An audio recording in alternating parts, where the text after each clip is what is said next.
This is Valley News Live at 5. Good evening, everyone. It's a first alert weather day, and our storm team is tracking some storms that may turn severe for some of us. Let's head straight to Chief Meteorologist Hutch Johnson tonight with what you need to know. Hutch. Stacy, thanks so much. Good evening, everyone. Yes, we've had some rain showers throughout the day up north, and that's been beneficial as we take a look in on the Devil's Lake area. Some wet streets still from the showers there.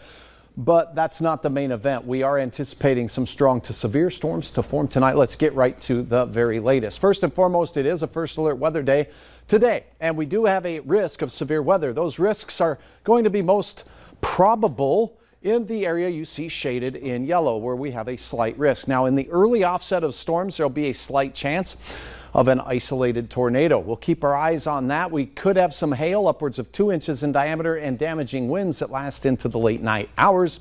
A severe thunderstorm watch has been issued for all of eastern North Dakota and western portions of Minnesota until 11 o'clock. Showers today heading right where the fires are burning in southern parts of Ontario, and that rain much needed as well. Hopefully it takes care of some of these plumes you see here, smoke emanating from the fire being pushed by the winds from the south.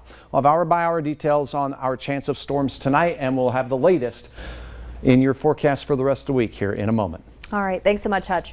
A man has died after being found unconscious outside a Fargo motel last Wednesday. The victim has been identified as Eric Nurple. Police initially responded to a medical call outside the Motel 6 South 13th Avenue South, but after watching surveillance video, they discovered a fight between Nurple and another man shortly before.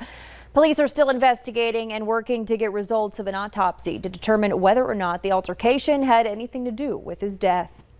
19-year-old Elijah Viestens has reached a plea deal in a drunk driving crash in Fargo that killed his passenger, 21-year-old Isaiah Johnson. Viestens is pleading guilty to the charge of duty of give information and aid death negligent, while all other charges are dropped. The crash happened early in the morning of February 13th when Viestens crashed his car into a pole on 18th Street North and Great Northern Drive. Documents state the teen was drinking at Cactus Jack Saloon just before the accident. Viestens faces up to 10 years in prison and a possible fine of up to $20,000. The civil trial against a popular downtown Fargo bar and restaurant continued today, with one expert taking the stand, saying staff could have prevented the deadly outcome of a May 2017 fight outside the business's doors. 45-year-old Jamie Grant died 9 days after he was fatally punched outside the Hotel Donaldson by Darren Patterson.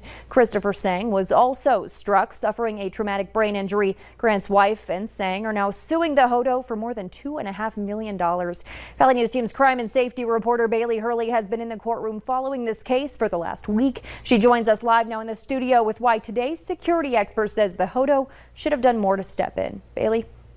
Stacey, Russell Collins, the security expert called on by Sang and Grant's attorneys today, says what happened on the night of May 27th, 2017, all could have been prevented if the Hotel Donaldson would have properly trained its staff. Now, Collins says a risk assessment should have been done at the bar, which would have created specific policies and procedures on what to do when it comes to things like altercations between customers. He says while it was good that the Hodo staff broke Patterson away from the Grants and Sang, as well as called 911, that wasn't enough because the Hodo kicked both parties out shortly after one another, despite Patterson's alleged comments of wanting to, quote, take it outside, as well as Fargo police officers just minutes from arriving. Collins says the failure of the Hotel Donaldson to train its staff to take all of those factors into consideration only left the inevitable to take place. We wouldn't be sitting here if the Hodo staff had not given Mr. Patterson the opportunity. The other parties should have never been removed or put out into what I call the lion's den outside with Mr. Patterson still in the area. A motion made by the Hodo's attorney this afternoon stated there was not enough evidence to find the hotel and restaurant responsible for what unfolded on that public sidewalk that night. However, a Cass County judge denied the motion. Stacey. Thanks so much, Bailey. The defense is expected to call its one and only expert witness tomorrow before handing the case over to the jury. On the sixth day of the quadruple murder trial against Chad Isaak today, the prosecution began to build the series of events on April 1st, 2019. The former medical examiner took the stand. He said autopsies found 109 stab wounds and up to 12 gunshot wounds among the 4 victims. He said there were indications of altercations between the victims and a suspect. In court today, they also discussed possible suspects other than Chad Isaak. An employee and one of the victims' widows were ruled out as suspects after interviews did not reveal a motive. Long delays reported today at the Canadian-U.S. border after it reopened to tourists. Canada is allowing fully vaccinated Americans in for leisure visits for the first time in nearly a year and a half. It resulted in a rush of tourists traveling north during the busy summer season. Canada barred all non-essential travel from the U.S. in March 2020 due to the pandemic.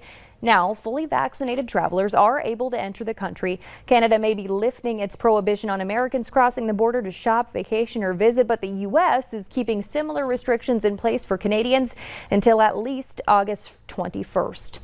Canadian government data showed a 3-hour wait time for the border crossings in New York and Maine, but in places like Fort Francis, Ontario, and International Falls, Minnesota, the wait time to cross the border was more than 7 hours.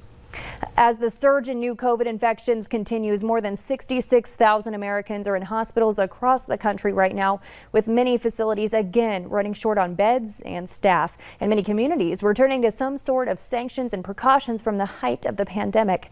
Jay Gray has details. As the number of new cases, more than 100,000 a day, continue to climb, so do concerns. The pandemic is not over. Far from it. The current surge, doctors say, fueled by the highly contagious Delta variant. Delta is doubly infectious, and it's also deadlier because more people become ill. Hospitals quickly running out of space. In Austin, a city of more than 2 million, there were only 6 ICU beds available to start the week. It affects everyone. It affects our management and our ability to care for everyone, not just COVID patients. So it's very stressful. Now, as schools begin to open across the country, many worry things could get even worse. A growing number of communities are returning to mask mandates, even for fully vaccinated residents. The surge striking a sour note in New Orleans, where organizers have canceled the Jazz and Heritage Festival for the 2nd year in a row, while Grammy winner Jason Isbell says he'll require fans to wear masks and provide proof of vaccination or a negative COVID test at his concerts. It's been a long time since we've been able to go into places and play shows for people, and I don't think that's going to last very long unless we do it carefully. Caution, doctors stress, could be the difference between life and death. Jay Gray, NBC. The pandemic has taken a toll on the mental health of kids and teens across the globe. Researchers in Canada conducted an analysis of nearly 30 studies, which included data from more than 80,000 children. It showed 1 in 4 youth experienced symptoms of depression during the pandemic. 1 in 5 had anxiety. That's 2 times higher than pre-pandemic estimates. Symptoms increased over time and were higher among girls and older children. Experts say ongoing social isolation, missed milestones, and school disruptions have compounded over time and are having a negative effect on youth. TSA wants to remind you to make sure you don't have any prohibited items when you're going through security. We'll tell you why coming up next. And it's a hot and humid day, particularly in the south. Ongoing showers keeping things much cooler up to the north, and along that boundary, some severe storms are likely. We're seeing initiation of a few just west of our viewing area out there, not far from Harvey. A thunderstorm watch until 11, your hour-by-hour forecast is next.